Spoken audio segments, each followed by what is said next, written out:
Kita memang masih memulai awal perjalanan panjang menuju Piala Dunia 2026.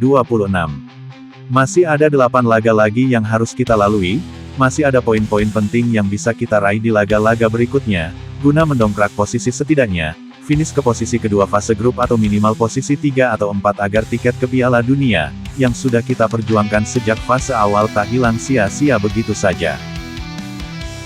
Namun meski baru melewati 2 laga melawan Arab Saudi dan Australia, apa yang timnas Indonesia raih sudahlah sangat membanggakan terlebih bagi negara-negara di Asia Tenggara. Sebelum tim Garuda mampu menembus kualifikasi Piala Dunia putaran ketiga zona Asia, ada 2 tetangga berisik kita yang sudah merasakan ketatnya persaingan untuk meraih 1 tiket otomatis lolos ke Piala Dunia. Kedua negara tersebut adalah Thailand, pada 2018 dan Tim Nguyen Vietnam, pada 2022 lalu. Hasilnya gimana? Ya nantilah. Kita bahas aib 2 negara tetangga berisik ini. Sebelumnya, yuk tekan tombol like dan subscribe di bawah video ini, untuk terus mendapat berita, info, dan pembahasan terbaru dunia sepak bola dari channel Kapten Suroso. Pada 2016 lalu, Thailand mampu menjuarai Piala AFF dengan menjungkalkan pasukan Garuda di partai final, dengan skor agregat 2-3. Dari hasil kemenangan tersebut, maka negeri Gajah Perang, resmi mewakili Asia Tenggara untuk bersaing di putaran ketiga Piala Dunia 2018, zona Asia secara otomatis. Tergabung di grup B, bersama Arab Saudi, Australia, Jepang, Uni Emirat Arab dan Irak, anak asuh Kiatus Suksena-Muang, dibuat malu-maluin aja sebagai wakil Asia Tenggara.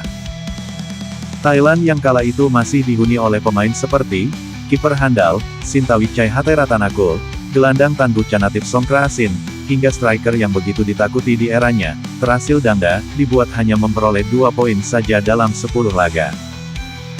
Kalau cuma dapat 2 poin aja, King Indo mah gak perlu capek-capek main sampai 10 pertandingan, 2 laga aja mah udah cukup. 2 poin itu diperoleh Thailand dengan cara menahan timnas Australia, dan Uni Emirat Arab, 8 laga lain yang harus dilewati Canatif Songkrasin, ya cuma jadi lumbung gol aja bagi tim lain. Bayangkan 22 gol bersarang di gawang Hataratanakul dari 10 laga, yang artinya rata-rata Thailand kebobolan 3 gol di setiap laga kandang dan tandangnya. Kekalahan terbesar Thailand, didapat ketika bersua Jepang dan Irak dengan skor yang sama yakni 4 gol tanpa balas. Thailand oh Thailand, tahun ini banyak-banyakin lihat cara main bola King Indo sajalah. Selain Thailand, negara yang pernah ikut kualifikasi Piala Dunia putaran ketiga zona Asia adalah Vietnam. Timnas yang pemainnya punya nama Nguyen semua ini, kala itu mewakili Asia Tenggara pula. Bedanya dengan Thailand. Vietnam kala itu lolos dari putaran kedua kualifikasi Piala Dunia 2022 zona Asia, dengan mengangkangi Malaysia, Thailand dan Indonesia. Ya kalau itu kita akui saja Vietnam memang lebih baik. Bahkan timnas kita sampai 2 kali terpongkeng di kandang dan tandang, melawan tim Nguyen. Namun meski menjadi harapan Asia Tenggara, sebagai wakil yang bisa bicara banyak di kancah Asia, dan lebih baik dibanding Thailand, Vietnam yang dinahkodai Park Hang-seo kala itu masih menjadi ampas bagi Arab Saudi, Jepang, Australia, Oman, dan Tiongkok. Meski mampu menang sekali di laga pemungkas melawan Tiongkok dengan skor 3-1, Vietnam justru hanya mampu menahan Jepang di laga penutup grup B kualifikasi Piala Dunia 2022, zona Asia. Dari 10 laga yang dilalui kala itu, nasib Vietnam tak jauh lebih baik jika dibanding Thailand, 8 kekalahan, 1 hasil seri dan 1 kemenangan membuat Thailand pulang dari perjuangan sebagai pecundang. Lalu bagaimana dengan prestasi King Indo sejauh ini? Ya kita secara statistik awal jauh lebih baik dong.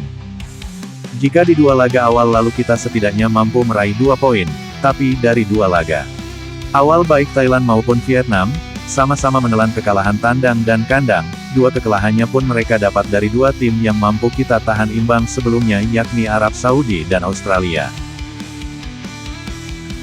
Thailand baru meraih poin perdana di laga ke-5, dan ke-7. Sementara Vietnam dikasih menang sama Tiongkok yang merasa kasihan di laga ke-8 dan dikasih iba sama Jepang di laga terakhir fase grup. Jadi kita patut jumawa dan berharap besar jika 2 laga lanjutan ke-3 dan ke-4 melawan Bahrain dan Tiongkok, Pasukan Garuda bakal raih 6 poin guna setidaknya memepet Jepang di posisi kedua klasmen sementara grup, buat kasih paham sama tim-tim Asia Tenggara, jika Piala Dunia dan Piala Asia jauh lebih prioritas membandingkan pencapaian di kancah Asia Tenggara macam Piala Ciki-Ciki ataupun Piala AFF.